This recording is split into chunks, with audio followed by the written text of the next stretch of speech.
Hello everyone, मैं ब्रजेश कुमार अपने YouTube channel GK by Brajesh पे आपका स्वागत करता हूं। दोस्तों, हम लोग यहां पर आज डिस्कस करेंगे इलेक्शन कमीशन के बारे में। ठीक है, तो हमारा चैनल है जीके बाय ब्रजेश और ऐसे ही तमाम वीडियो के लिए फॉलो करें। और हमने इससे पहले माउंटेन्स, ओशन इसके वीडियो डाल रखे हैं, कुछ शॉर्ट वीडियो डाले हैं जो आपके बिल्कुल करंट अफेयर को बहुत रिलेट करते हैं, आपके एग्जाम के लिए ज़रूरी हैं। तो आज हम लोग डिस्कस करेंगे, आपका भी पीसीएस एग्जाम होगा, UP police, NDA, CDS, SSC, railway, जो आरआरबी करा रही है, तो ये सब आपको सभी एग्जाम में ये काम आने वाला है।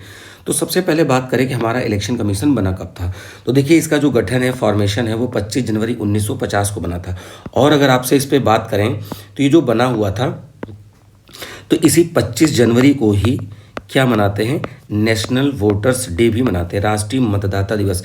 तो एक क्वेश्चन पता चला कब बना और नेशनल वोटर्स डे।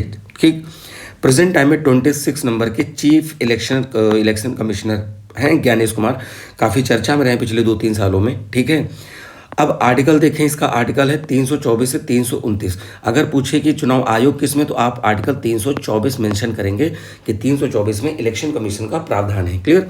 तो यहाँ पर जो बात होती है, इसमें जो सदस्य होते हैं इनकी नियुक्ति राष्ट्रपति के द्वारा करी जाती है और इनका जो टेन्योर है यानी कार्यकाल है वो 6 वर्ष या 65 वर्ष, इसमें से जो भी पहले पूरा हो जाएगा उसके माध्यम से वो अपने पद पर बने रह सकते हैं। ठीक, आगे बात करते हैं कि भाई चीफ हमारा इलेक्शन कमीशन उसका काम क्या है। तो निर्वाचन नामावली तैयार करना है, निर्वाचन क्षेत्रों का परिसीमन मतलब डिलिमिटेशन, चुनाव निधियों का निर्धारण करना है, आचार संहिता लागू करना है कि भाई डेट से पहले जो इलेक्शन की या चुनाव की जिस दिन वोटिंग होती है उसके कुछ समय पहले तक की आचार संहिता लग जाती है, तब गवर्नमेंट जो उस समय वर्किंग में हो रही होती है वो कोई नए प्रलोभन नहीं दे सकती कि जिससे कि जनता या उनके लिए कुछ ऐसा न करते जिससे जनता मोबिलाइज हो जाए। ठीक है, राज्य के निर्वाचन आयुक्तों की नियुक्ति यानी जो स्टेट इलेक्शन कमिश्नर होते हैं उनकी नियुक्ति होगी, जो हमारी पॉलिटिकल पार्टीज़ होती हैं उनको मान्यता देना होता है। और अगला क्या है कि भाई चुनाव चिन्ह का आवंटन करना, यानी जो सिंबल्स होते हैं, लाइक किसी पार्टी का झाड़ू है, कोई कमल है, कहीं पे कुछ और चीज़ें हैं, किसी का साइकिल है ना, तो इस तरह से वहाँ पर चुनाव चिन्ह का आवंटन। तो ये आप इनके काम याद रखिएगा। अब बात करते हैं आर्टिकल 324 में। तो चुनाव का अधीक्षण, निर्देशन और नियंत्रण यानी इलेक्शन कैसे होंगे उसका काम यहाँ पर 324 में है।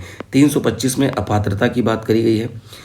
अनुच्छेद 326 में वयस्क मताधिकार यानी 18 वर्ष के ऊपर के लोग वोट कर सकते हैं, यानी जो 18 वर्ष के हो गए हैं वो वोट देने का राइट रखते हैं। क्लियर।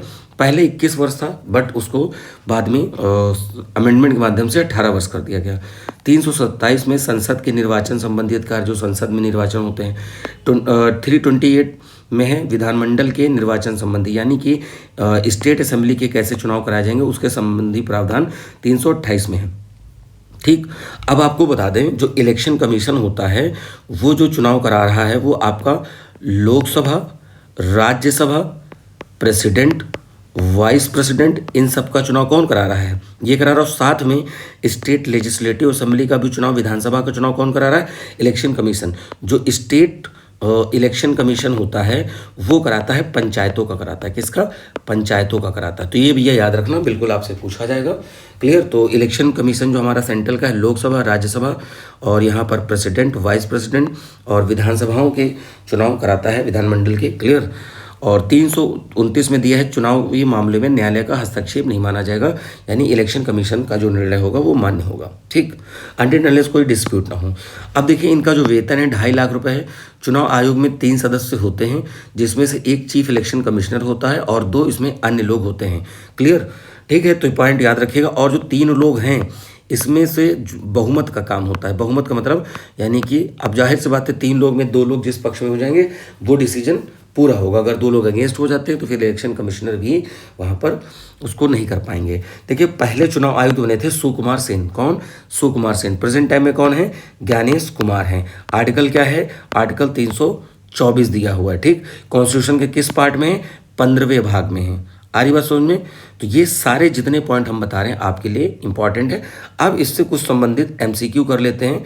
इलेक्शन कमीशन से संबंधित, निर्वाचन आयोग यानी इलेक्शन कमीशन को कौन फॉर्म करता है, तो ये राष्ट्रपति कर रहे हैं।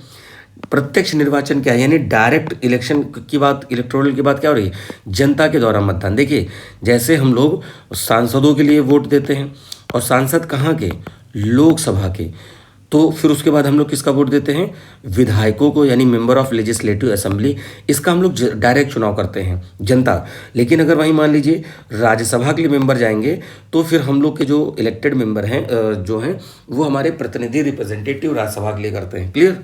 निर्वाचन आयोग का गठन आर्टिकल 324 में पूछा जा रहा है, इलेक्शन कमीशन किसमें दिया है, 324 में। भारत में जो इलेक्टोरल प्रोसेस है वो किससे है, ब्रिटेन से है। पंजीयन का उत्तरदायित्व किससे, यानी मतदाता जो हैं निर्वाचन आयोग करता है कि उनका रजिस्ट्रेशन करेंगे। ठीक है। निर्वाचन आयोग का चेयरमैन कौन होता है, तो चीफ इलेक्शन कमीशन होता है, कमिश्नर होता है। तो आपसे भी मैंने बताया था कि बहुमत पर काम करते, लेकिन इसको कोई लीड करने के लिए होना चाहिए। तो इंडिया में भारत के पहले चुनाव आयुक्त यानी चीफ इलेक्शन कमिश्नर कौन थे, तो सुकुमार सेन थे। भारत में सार्वजनिक मताधिकार के आधार पर, यानी जब पब्लिकली पूरा वोटिंग हुआ तो 1952 में पहली बार हुआ था। ठीक है। क्योंकि जो बाद में जो 46 के बाद में जो एंटरिंग गवर्नमेंट बनी थी उस समय वो इसमें कह सकते हो पब्लिक उस पर नहीं था, बाद में हुआ था। पहला चुनाव जो देश का था 1952 में हुआ था। भारत में पहली बार महिलाओं को अधिकार दिया गया था 1989 में। क्लियर। मताधिकार की बात हो रही है। भारत में मतदान की न्यूनतम आयु क्या है, 18 वर्ष, यानी इससे ऊपर के ही, यानी 18 वर्ष और उसके ऊपर के लोग वोट कर सकते हैं, उससे नीचे के लोग वोट नहीं कर सकते हैं। कह रहे हैं लोकसभा विधानसभा किसी चुनावी प्रत्याशी यानी जो कैंडिडेट खड़ा हो उसकी जमानत राशि कब जब्त कर ली जाएगी। कुछ इलेक्शन लड़ने से पहले, वोट उसमें पार्टिसिपेट करने से पहले उनसे एक जमानत राशि ली जाती है कि भैया ऐसा अगर आप इतने % वोट नहीं पाओगे तो आपको क्या है कि भैया आपको हटा दिया जाएगा। यानी 1/6 मतदान की बात हो रही है, अगर इतने वोट नहीं मिले। ठीक है। अगर मान लीजिए 100 सीट है तो 100 सीट का मतलब है लगभग 16 से 17। अगर इतना वोटिंग आपको नहीं मिलता है तो आपकी जमानत राशि जब्त हो जाएगी।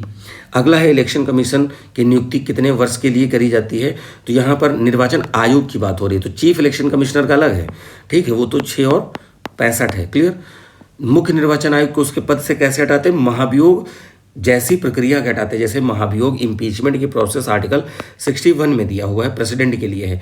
लेकिन महाभियोग शब्द का प्रयोग इनके लिए शब्द हम प्रयोग नहीं करेंगे, पर वही प्रोसेस होती है। स्टेट लेजिस्लेटिव काउंसिल का चुनाव कौन कराता है, इलेक्शन कमिश्नर कराता है। अभी मैंने ऊपर क्लियर किया था। दिनेश गोस्वामी समिति का संबंध किससे है, निर्वाचन आयोग यानी चुनाव में सुधार से संबंधी है। बहुत पूछी जाती है पीसीएस वगैरह में, रेलवे वगैरह में, तो ये आपसे पूछा जा सकता है। चुनाव के दौरान राजनीतिक दलों को आचार संहिता कौन तैयार करता है, तो निर्वाचन आयोग करता है कि भैया ऐसा है कि यहाँ पर जो कह सकते हो कि जो कोड ऑफ कंडक्ट या जो भी बोल सकते हो इंग्लिश में, आचार संहिता लागू हो जाती है। उस समय मैंने बताया था कि जो सरकारें होती हैं रनिंग गवर्नमेंट, वो तो खासकर कोई ऐसा कह सकते हो कि कोई प्रलोभन नहीं दे सकती या कोई एक्ट नहीं कर सकती। तो ये पूरी जो जानकारी रही है इलेक्शन कमीशन के बारे में। देखिए हमारा कंटेंट हिंदी में लिखा जरूर होता है, बट मैं उसको इंग्लिश में कन्वर्ट करके देता हूँ, तो आप बिल्कुल उसको अच्छे से तैयार कर लें। इसमें कोई डाउट होगा तो बिल्कुल आप कमेंट कर सकते हैं, और हमारे टेलीग्राम ग्रुप से जुड़ जाइए जहां पर हम आपको PDF वगैरह प्रोवाइड कराते हैं। तो आप सर्च करिएगा टेलीग्राम पे जीके बाय ब्रजेश सर। ठीक है, जीके बाय ब्रजेश सर, आप इस नाम से सर्च करेंगे तो आपको टेलीग्राम पर PDF वगैरह मिल जाएंगे, उसके लिंक मिल जाएंगे, और वहाँ से आपको बहुत सारी देखिए शॉर्ट वीडियो के माध्यम से हमने क्या किया है आपको, जैसे अभी हमने बताया है press freedom index, press freedom index में इंडिया की रैंक क्या है, हमने नीति आयोग के बारे में बताया है। क्लियर। तो कई सारी चीज़ें मैं कॉन्टिन्यूसली आपके सामने दे रहा हूँ, तो उसको लगातार फॉलो करते रहिए, और ऐसे ही इन्फॉर्मेटिव वीडियो के लिए फॉलो करें जीके बाय ब्रजेश। मिलते हैं अपने नए वीडियो में नई चीज़ों के साथ। और हाँ, अगर कोई पर्टिकुलर टॉपिक चाहते हैं तो आप बिल्कुल कमेंट करें, आपके कमेंट का स्वागत है, और मैं उस पर डेफिनेटली 1-2 दिन में कोशिश करूँगा कि वीडियो आपके लिए आ जाए। ठीक है, मिलते हैं नए वीडियो में, तब तक के लिए नमस्कार, थैंक यू।